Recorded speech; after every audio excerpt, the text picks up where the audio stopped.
Dili tanang butang kinahanglan nimo pakialaman. Sakto. Dapat makabalo kang mo respeto sa privacy sa usa ka tawo. Ba kani nga part murag depende. Kani word na privacy no murag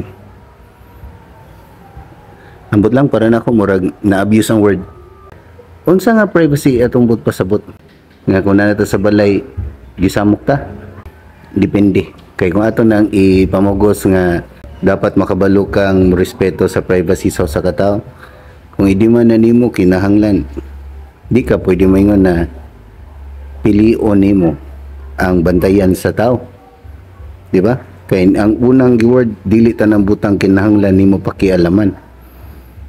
Nya privacy magaha. So ang tanan na dili ka pwede pakialaman. Ang unang statement gisupak sa ikaduhang statement nga dapat makabalo kang respeto sa privacy sa usa ka tawo.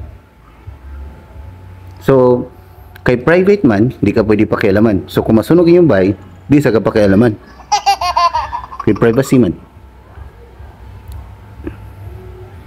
Ambot lang ha.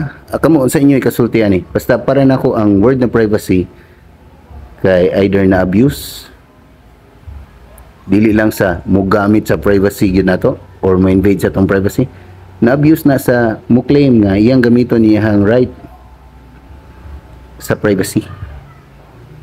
Di ta ganan pakialaman ta, pero kusog ra ba kita pakialam? Kusog kita mangialam. Ang nakalibog kay amo demand ato nga dili sila ganahan pakialaman, kay mao ra ba to ang kusog kay mangialam. Pero mo na akong nabantayan sa akong nasugatan. Basin sa inyo ha, dili. Pero base akong nasugatan na ilhan, ang kusog kayo mo demand sa ilahang privacy. Kay katong kusog kayo mangialam. Pero ganahan ta ko sa unang statement na dili tanang butang kinahanglan na nimo pakialaman, like decision making. Ay pagbuot sa ilang desisyon. Pero mangialami kung imong desisyon sunogon na mong bahay. Nakuha ninyo ang punto.